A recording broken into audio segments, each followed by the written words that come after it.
Good evening, I'm Klaudia Czerwińska and you're watching World News Tonight live from Warsaw.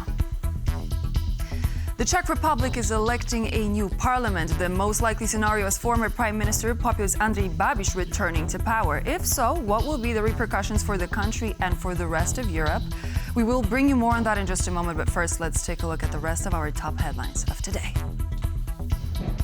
Tomahawk missile deliveries to Ukraine unlikely, Reuters reports. More Russian provocations seen at sea and in the air. And Moldova's EU accession process speeds up after recent elections. Czechs are casting their ballots in one of the most consequential elections in years, and in just 2 hours, polling stations will close for the night before reopening on Saturday morning. President Petr Pavel has already voted, vowing to keep the country anchored in NATO and the EU, while frontrunner Andrej Babiš insists his ANO movement can govern alone. Our correspondent Alexandra Bulenda is in Prague following today's events. Good evening, Alexandra. So how pivotal could tonight's closing hours be for shaping the final outcome of the election?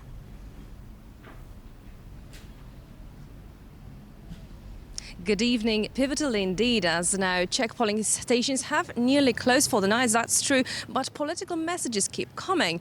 Now, the president began the day in Černuček near Prague, where he voted in person and made quite a message, their message of stability.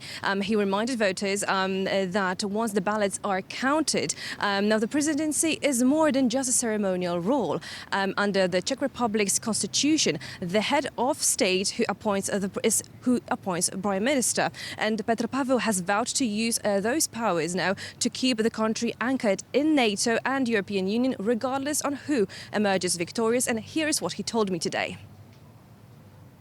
Our position within EU and NATO is the strongest guarantee that our country will remain secure and prosperous. He was very clear that he doesn't intend to support any referendum on leaving the EU. He will support our strong commitment to NATO, and I hope that this will be the strong foundation of his future government if he wins the elections and is charged by setting new government.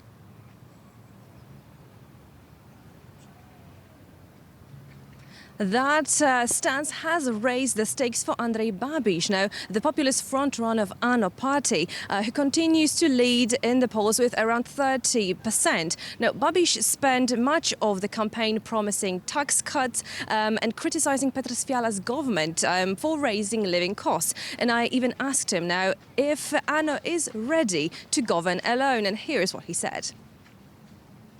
The biggest problem of Europe is that we have this system not like in America.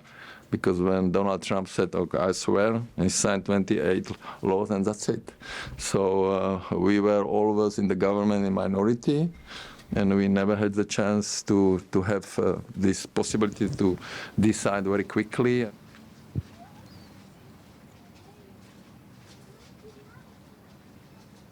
It is a bold statement, but how realistic really is it? Now, most mainstream parties have already ruled out working with Babiš, and coalition arithmetic is in a fragmented parliament makes solo rule highly unlikely. So we asked a former Minister for European Affairs to zoom out and assess whether Babiš's claim holds water.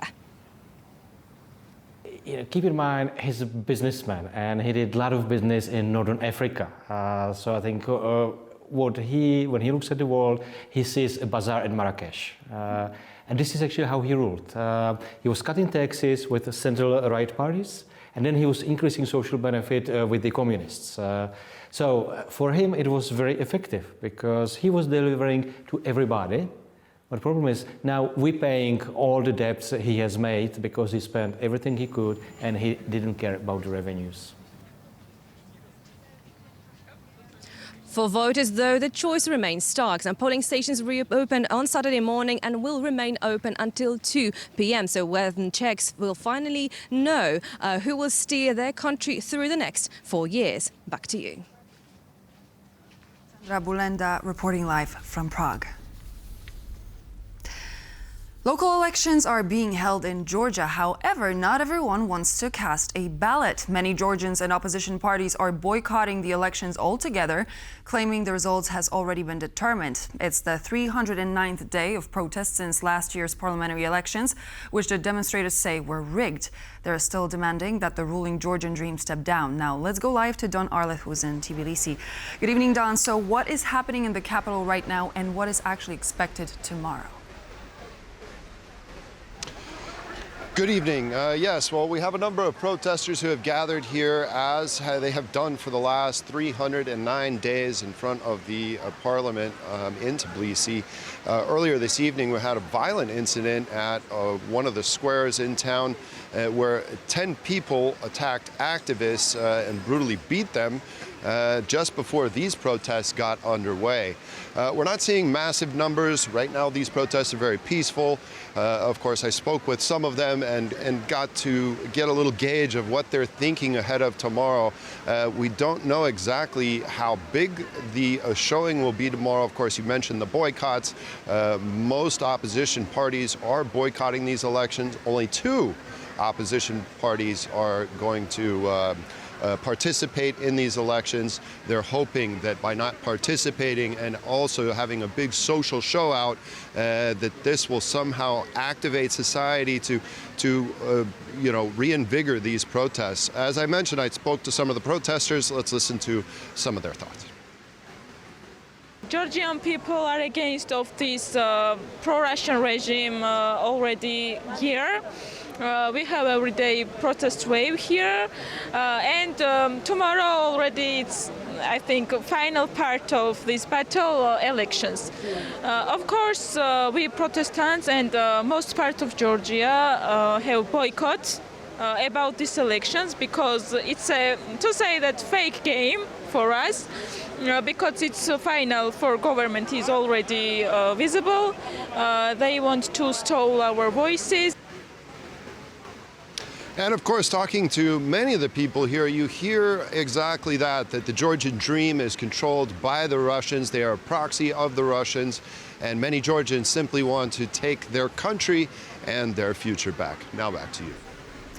Thank you so much. That was Don Arleth reporting live from Tbilisi.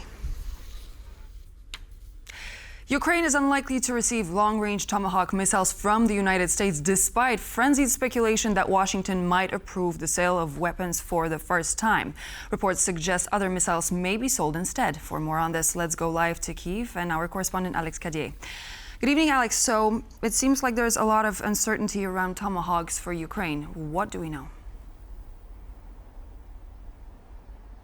Well, good evening, Claudia. Officially, frankly speaking, we don't know much. We heard from President Zelensky in the last couple of days, asked specifically about this. He said, we'll see. We don't know exactly what Ukraine can expect. J.D. Vance, the U.S. Vice President, previously saying that the U.S. was considering providing those 2,500-kilometer range Tomahawk missiles to Ukraine. Now, reporting in Reuters suggesting that is unlikely because the current stock of U.S. Tomahawk missiles is already dedicated to the U.S. Navy and other purposes for the American military. Now, the Reuters reporting also suggesting the U.S. is considering different, maybe shorter range missiles to support Ukraine. We've heard in the last few days as well that U.S. intelligence would be used to support Ukraine's strikes deep into Russian territory. The big question, of course, was whether or not U.S.-made weapons could be used, specifically Tomahawks. That specific weapon system seems unlikely, according to reporting from Reuters. That does not mean the U.S. will not allow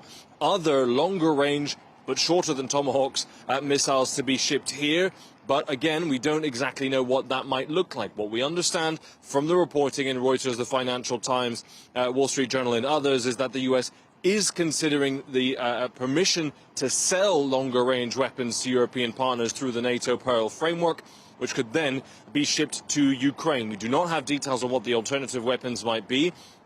Clearly, the Ukrainians will have to wait a little bit longer. That will not, of course, stop Ukraine from using their own weapons to hit oil refineries, pipelines and other energy infrastructure, to slow down Russia's war economy, its ability to finance its full-scale invasion of Ukraine. But as we said just at the start, Claudia, exactly what we know officially is fairly limited. We know that there are discussions ongoing. The Ukrainians have asked for longer-range missiles. Exactly what they will get, we'll have to wait and see. Claudia. Thank you, Alex. That was Alex Kadir reporting live from Kyiv. 1 is a coincidence, 2 is a mistake, but 3 is willfulness. After repeated airspace incursions, one of Europe's largest airports, Munich Airport, shut down on Thursday night. Operations have since resumed, but the incident is yet again showcasing the limited options European nations have when it comes to countering drone provocations. Kazimierz Łysiak reports. 17 grounded flights, 15 diverted to other airports, and close to 3,000 passengers affected. That's the aftermath of the latest drone sighting over one of the busiest airports in Germany on Thursday night. I have to trust, because these things happen all the time, and I just want to check that there's good security. This is yet another drone incident among many that have taken place across Europe in the past month. While it's difficult to prove it outright, European leaders have no doubt that Russia is to blame. There is only one country that are willing to threat us, and it is Russia, and therefore we need a very strong answer back. At this week's summit in Copenhagen, European leaders once again backed the creation of the so-called drone wall to be set up across the continent. But it remains unclear what exactly that would entail. Nobody fully understands what a drone wall is. I mean, it sounds nice. We sort of understand in general what it's supposed to do, but what exactly is it? I don't think anybody understands. Long live Europe. Thank you so much. The initiative was first announced by European Commission President Ursula von der Leyen after close to 20 Russian drones violated Poland's airspace in early September. For Warsaw, counter-drone measures are now a priority. German Chancellor Merz says the drone wall won't guarantee us 100% efficiency. I have a painfully simple response to that. Nothing will give us 100% efficiency. We are realists and we need to minimize the threat as much as we can. The drone wall is to be set up with the help of Ukraine, which has plenty of experience in shooting down drones efficiently. According to them, early detection and tracking systems are the first and most important step. There aren't many good detection systems which can help you hit a target which is moving faster than 100 kilometers an hour. That's a major problem. Advancements in jamming technologies could also prove useful, but as they don't always work, a mix of measures would be most effective. Patriot missiles are a radical solution. I'd rather rely on cars equipped with machine guns. It would be nice to be able to shoot them down when they are still 2 kilometers in the air, but you need systems which work together, starting with good tracking and detection. Poland remains the only NATO country to have shot down Russian drones, having downed several during their incursions in September. Using expensive missiles also poses the risk of falling debris, hurting civilians on the ground, which is why Europe is now looking into other counter-drone measures. For TVP World, I'm Kazimierz Łysiak. Russia's shadow fleet is back on the radar, literally, this time in a Finnish court. 3 officers of the tanker Eagle-S have been charged. According to investigators, their vessel destroyed 5 undersea cables en route from a Russian port. And yet the court stance came as a surprise, and the Finns themselves will have to pay €200,000 in legal fees. Piotr Miszczuk has more in his latest report. This is Eagle-S, an oil tanker that sails under the flag of the Cook Islands. It is the same vessel that last year severed an underwater cable between Estonia and Finland. On Friday, a Finnish court dismissed the charges against the tanker's crew, citing a lack of jurisdiction over the case. It was the courts of the ship's flag state or the defendant's native states that had criminal law competence in the matter. The tanker is believed to be part of Russia's Shadow Fleet, a network of ships sailing under flags of third countries, all the while being covertly operated by Russia-linked entities to help Moscow evade sanctions, predominantly on oil products. Experts say Europe needs to ramp up measures against the Shadow Fleet. They should make arrests and board ships that disobey maritime law. But efforts to stem the tide of the Shadow Fleet are intensifying. Earlier this week, the French Navy boarded a vessel claiming to sail under the flag of Benin and arrested 2 crew members, including the captain. They will stand trial in a French court next year. In response to the events, French President Emmanuel Macron said the coalition of the willing will hold talks aimed at resolving the issue of the Shadow Fleet. In the coming days, our chiefs of staff, in coordination with NATO, will meet within the framework of the Coalition of the Willing to develop joint actions to implement a policy of obstruction against the Shadow Fleet in the coming weeks. This has prompted a reaction from Moscow. This is piracy. I'm familiar with this case. The tanker was seized in international waters without any justification. The French president also called on allies to exert extra pressure on Russia's Shadow Fleet as a means to help end the war in Ukraine. Today, 30 to 40% of the war effort is financed through the revenues of the Shadow Fleet. It represents more than 30 billion euro. So it's extremely important to increase the pressure on this Shadow Fleet because it will clearly reduce the capacity to finance this war effort for Russia. The number of vessels in Russia's Shadow Fleet has more than tripled since Russia's invasion of Ukraine. Ships under the Russian flag have also been involved in incidents, including the 2 most recent ones in Polish territorial waters, as reported by Polish Prime Minister Donald Tusk on Thursday. We have another incident now close to Szczecin port. 2 days ago, it was an incident close to our Petro-Baltic platform and our pipeline. Both are Russian vessels. And in fact, we have new incidents in our region, I mean Baltic Sea, every single week. Resistance against Russian-operated vessels, which often pose an environmental threat in addition to a defense threat, will be yet another test of European unity amid reports that Greek-owned ships are also carrying Russia's sanctioned goods. For TVP World, I'm Piotr Miszczuk. Now on to some major news from Poland. The country has taken the first step toward connecting its fuel pipeline infrastructure with that of its NATO allies to the west. Warsaw will invest billions to build a connector pipeline to the German border, which will allow for the rapid transport of fuel to military bases. The question is, what took them so long? Michiel van Blumestein went out in search of an answer.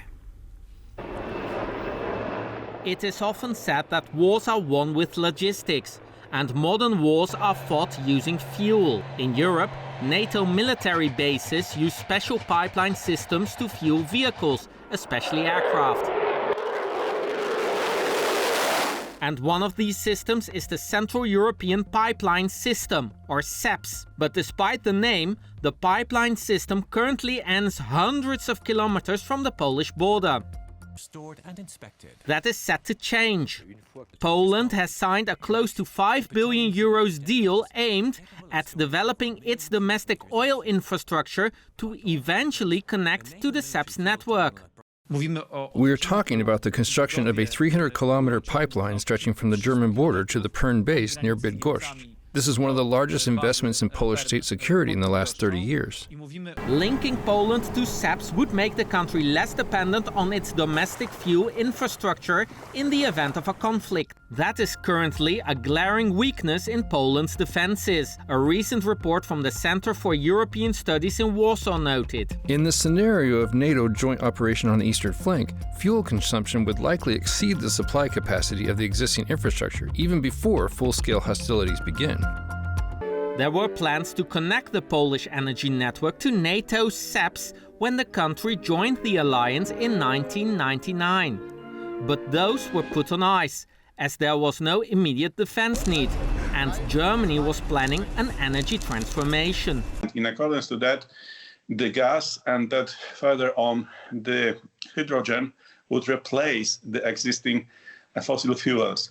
And throughout that outline, it was not seen as a most, I would say, demand formula on investments in upcoming future. With the full-scale war in Ukraine and Russia's drone incursions into Polish airspace, such investments have suddenly become necessary. It is still unknown when jets, such as these, will receive their fuel from the new network. First, Poland needs to present a plan to the other NATO members for their approval. Then, the infrastructure in Germany will need to be adjusted. Estimations are that the Polish part would take around 6 years to build. For TVP World, Michiel van Blommestein. Things are speeding up in Moldova's EU accession process. Following the victory of the pro-European Party of Action and Solidarity, the country is set to open negotiations about its EU membership by the end of this year. If things go to plan, Chișinău could join the European bloc within the next 5 years. Our Balkans correspondent Pavel Trzaskowski has more in his report.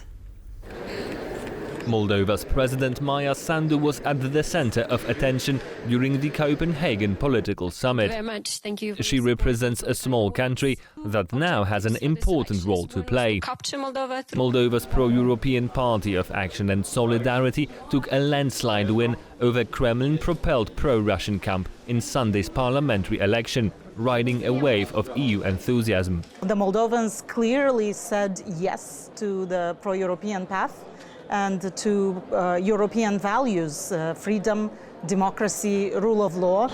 And now the country is expected to deliver on its promise. We need to advance on our EU path. And join the bloc in the next 5 years. Do you believe that 2030 is still viable? Is it still a real possibility? Yes, I do. Yes, I do. And we are committed to work very hard to make it happen. Moldova applied for EU membership in 2022. Since then, the country's been on a steady path to accession, even enshrining EU membership in its constitution. And this year, major steps have been taken to speed up the process. In summer, we had a very clear decision coming from the European Council that opens the way for Moldova to start accession negotiations. The first cluster of negotiations is to be opened by the end of the year, something that will be welcomed not only in Chișinău, but also in Brussels. Enlargement is a win-win for the European Union. It is not charity. Moldova's rapid EU accession would be seen as a success for the bloc. There are currently 9 candidate countries, and out of this group, only Montenegro and Moldova are forecast to join undisturbed soon. But Moldova applied for EU membership along with Ukraine. The two countries have been coupled in their accession bid ever since they applied. It is time, finally, to open negotiations with Ukraine and Moldova. Kiev has also completed the screening process required to open negotiations. We did it faster than anyone else before us. We did it well. But a lot depends on Hungary now, as Budapest has continuously threatened to veto Ukrainian accession, which could eventually decouple Moldova and Ukraine in their EU bid. Pavel Trzaskowski for TVP World. As the first day of the Czech parliamentary elections is almost over, with only a few more hours to go today and on Saturday, we're now going to revisit this top story of today.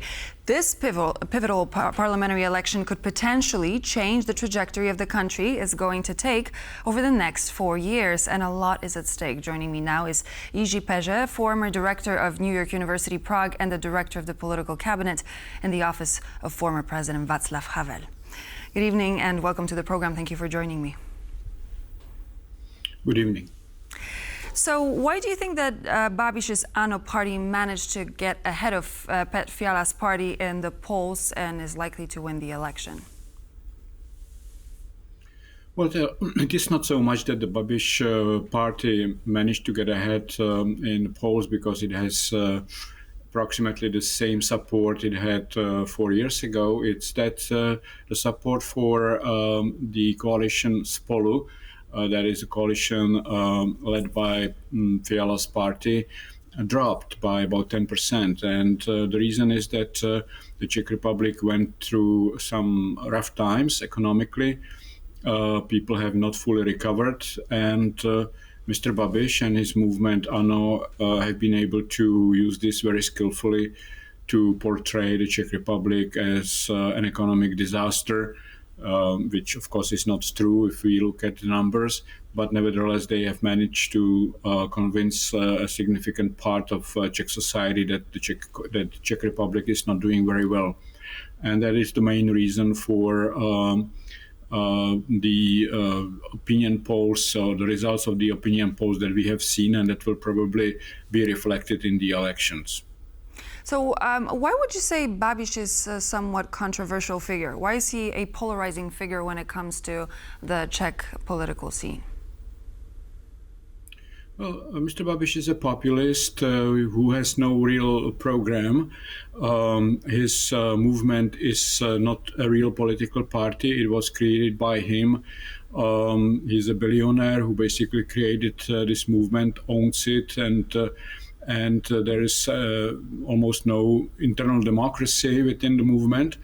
But also Mr. Babiš has a checkered history. He was a member of the Communist Party. He is on the list of former secret police agents, and he is criminally prosecuted for defrauding European money. So that is, of course, a lot to cope with, and it seems that about 30% of the Czech voters do not mind. They see him as a strong leader who could actually lead the country better than the current coalition, but a lot of people strongly disagree with him returning to the post of the prime minister. And considering previous parliamentary elections across the continent that we've seen, Russian meddling was a big part of it. To what extent do you think Russian meddling could be actually part of this election taking part in the Czech Republic? Well, there are definitely Russian attempts to meddle in the Czech elections. We have our share of disinformation servers, and there are various campaigns on social media which are quite obviously somehow managed or directed by Russia.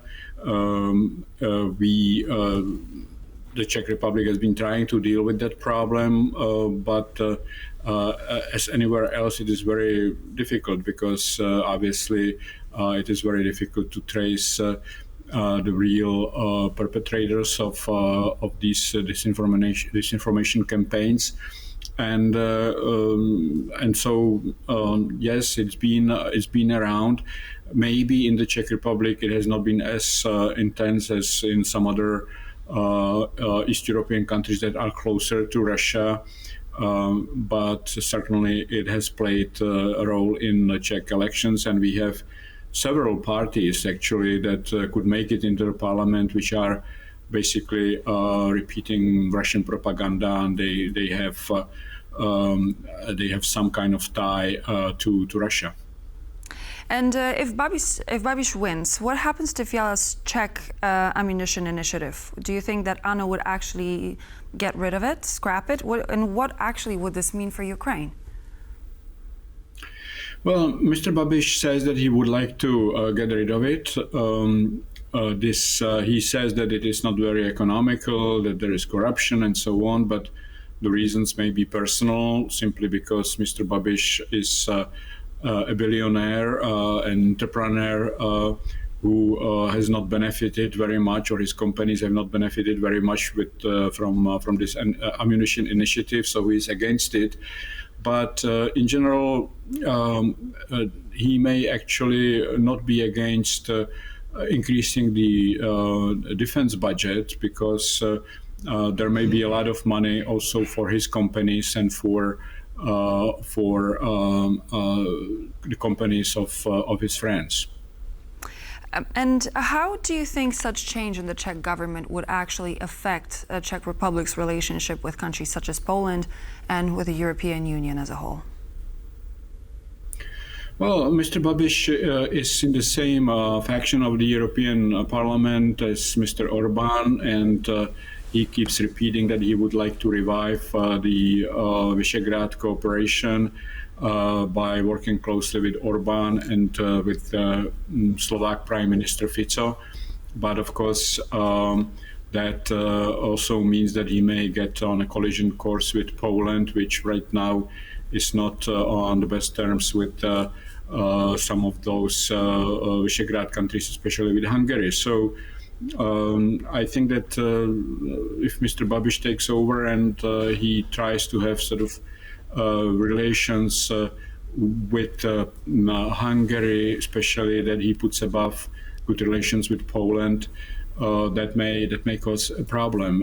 As far as the European Union, I think that we will see a lot of anti-European rhetoric on his part, because that's what he has done for many years, and certainly we heard quite a few anti-European statements from him during his first mandate in 2017 to 2021. But at the same time, Mr. Babiš is quite pragmatic. He is, as I have mentioned, he's an entrepreneur with business interests not only in the Czech Republic but also in Germany, France, the Netherlands, and he will probably be quite careful about how he actually behaves in Brussels. So there may be a big sort of disconnect between how he talks about the European Union at home and how he actually behaves in Brussels when he is with other European leaders. Jerzy Pere, former director of New York University Prague and the director of the political cabinet in the office of former President Václav Havel, thank you so much for joining me in the studio. Thank you. Bye-bye. And so this would be all the latest news for now here on World News Tonight. I'm Klaudia Czerwińska. Thank you so much for joining me, and I hope to see you back here on TVP World for more news and features. Good night.